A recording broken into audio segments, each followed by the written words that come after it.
Benedict Arnold was born on January 14, 1741. Arnold was one of a number of Benedict Arnolds, including the early governor of Rhode Island and his father. Arnold's mother was Hannah Waterman King. She was a wealthy widow before her marriage to the elder Arnold. The family's fortunes were well for a while, but poor business deals caused some financial problems for the family. Arnold's father turned to the local taverns for solace. Arnold attended school at Canterbury. While there, some of his siblings died from yellow fever. Without money, Arnold was withdrawn from school. He was young, full of energy, and willing to do anything. With the lack of structure from the school regimen and no parental control, Arnold was often in trouble. His mother finally found help in the form of family. Cousins Daniel and Joshua took Arnold in as an apprentice at their large and successful business. He left his apprenticeship a couple of times to join the army for periods of time during the French and Indian War, but remained an employee of his cousins for years. As Benedict Arnold grew older, he also grew in command and power within America's forces. He was one of America's most popular leaders for capturing a fort with Ethan Allen and leading the charge in the Battle of Saratoga.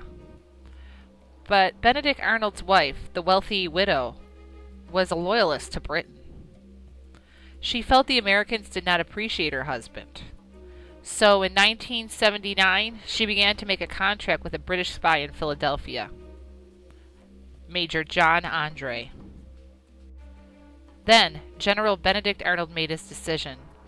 He conspired with British General Henry Clinton to surrender West Point for £20,000. That would be equivalent to about $1 million today.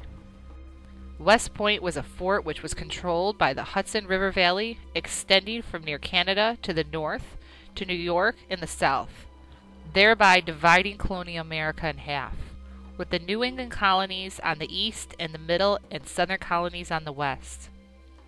The British spy Major John Andre met with General Arnold. He then tried to return back over the British lines dressed as a civilian.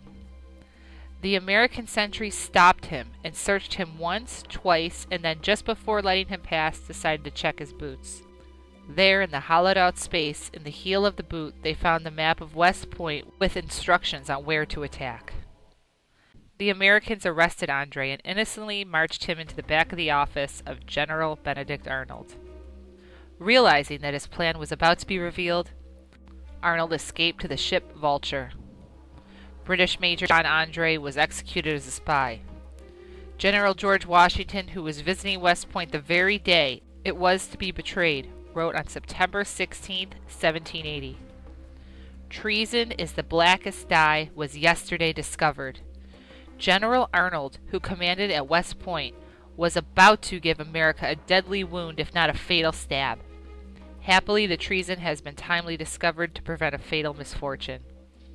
The providential train of circumstances which has led to its discovery affords the most convincing proof that the liberties of Americans are an object of divine protection."